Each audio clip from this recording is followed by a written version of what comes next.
Hey guys, Anvey here and welcome back to my channel. Sana may natutunan kayo sa 5-minute video natin last week.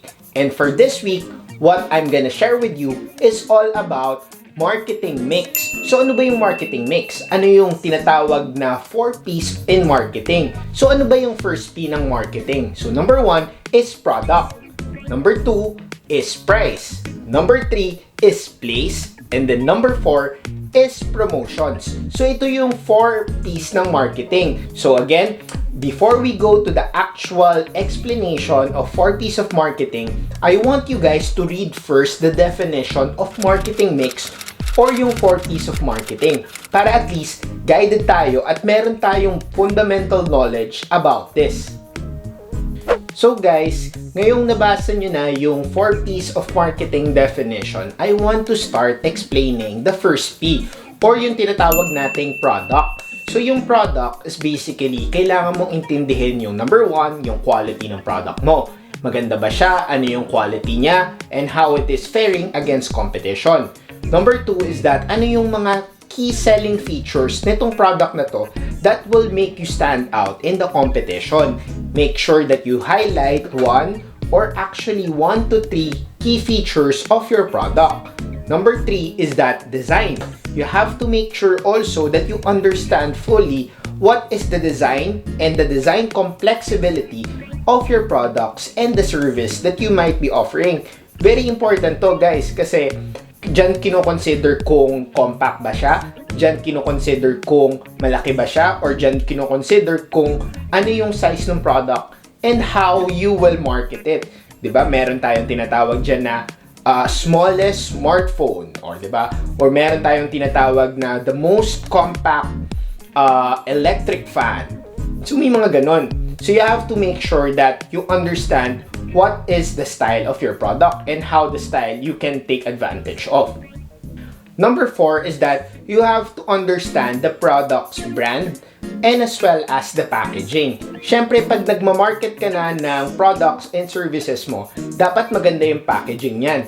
Dapat presentable at dapat madaling maka-hook sa mga target audience or sa mga customers na gusto mong bumili. And lastly, guys, ang kailangan mo rin i-consider sa product part ng 4 P's ng marketing is yung service and warranty. Very important yung service and warranty when you communicate your products. Kasi dito nakikita ng mga tao yung assurance nila kung sakaling magkaroon ng problema yung product or your service, pwede na lang ipunta sa service center mo or pwede silang pumunta sa any stores na malapit para either papalitan nila yung product na binili nila for a new one as long as it is still covered by the warranty or covered by the service. Okay? Ang susunod naman na P na gusto kong i-discuss is yung price. So ano ba yung ibig natin sabihin sa price? So yung price, nandito dapat alam mo yung pricing strategy. So magkano mo siyang ibebenta versus other products in the market. You have to understand na sobrang mahal ka ba? Bakit ka sobrang mahal? Sobrang mura ka ba? Bakit sobrang mura yung product mo? So you have to understand which particular product and what particular amount you want to put to that product so that it becomes reasonable for the audience to buy your product or your service. Number 2 is that pagka naman meron kang mga products existing in the market, you might also want to consider putting discounts or putting special offers that relates to the price or yung mga value adds natin, no? And then number 3 is that you might also check when you communicate your product or your service in the market, you might want to also check payment periods or payment options. So, pwede ba siyang bayaran sa credit card? Or pwede ba siyang bayaran through different payment facility? Pwede bang pagka binayaran ko siya ng cash, meron akong cash discount? So yun yung mga other considerations that you might want to look at when you are talking about price. So guys, yung pangatlong letter P in marketing na gusto kong i-discuss is place. So ano ba yung place? Yung place is basically yung channels, coverage, location, inventory, and how do you transport to the different areas. So yun yung mga initial idea. So let's start with channels.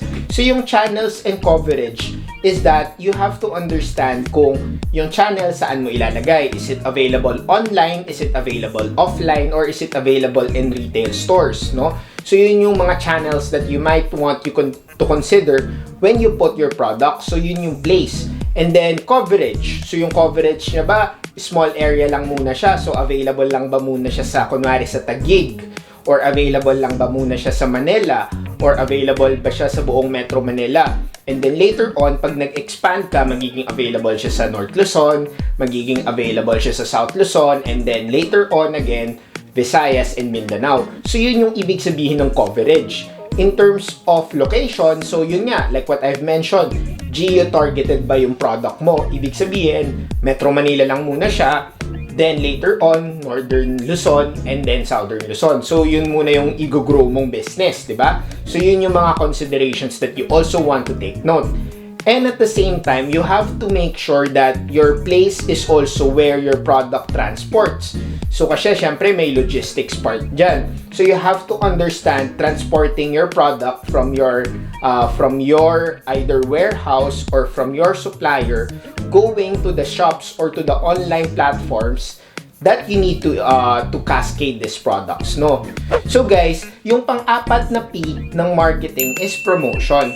So ito na yung marketing, andito na yung advertising, and nandito na yung marketing and communication efforts. So ano yung mga elements ng promotion? So pwedeng, ayun nga, like what I said, advertising. So pwedeng below the line yan, pwedeng above the line. I-discuss natin yung topic na yon sa ibang YouTube videos or sa Facebook videos natin. Pero for now, i-search nyo muna siya online. So pwede siyang above the line and below the line. Another thing is that pwede rin siyang personal selling. Pwede bang direct selling siya? From tao to tao siya binibenta. So pwede rin yun. Another thing is that you have to also consider yung publicity or yung media mileage na makukuha mo. Sinusulat ba siya ng mga media? Sinusulat ba siya ng mga influencer? Or sinusulat ba siya ng mga vlogger friends mo? Or yung mga vlogger contacts mo? So yun, isang part yun ng promotion. Another thing here is that, yun nga, awareness online. So that could be Facebook, that could be Instagram, that could be your website, that could be your YouTube, and other formats that could be applicable to your online, no? And then, you have to also take note kung ano yung mga marketing approach and yung mga marketing execution that works best to your brand, to your service, that again, would lead back to your target audience. Okay? So guys, yung marketing mix, sobrang importante niyan. Again, always take note the 4 P's of marketing. Number 1, product. Number 2, price. Number 3, place. And then number 4, promotions. Itong 4 na bagay na to, you have to make sure that you implement properly in your marketing and your business plan. So guys, kung bago lang kayong nanonood dito sa Facebook page ko or sa YouTube channel ko, sana makapag-like, subscribe, at ma-share mo tong content na to sa mga friends mo. So guys, sana may natutunan kayo sa 5-minute marketing video natin this week.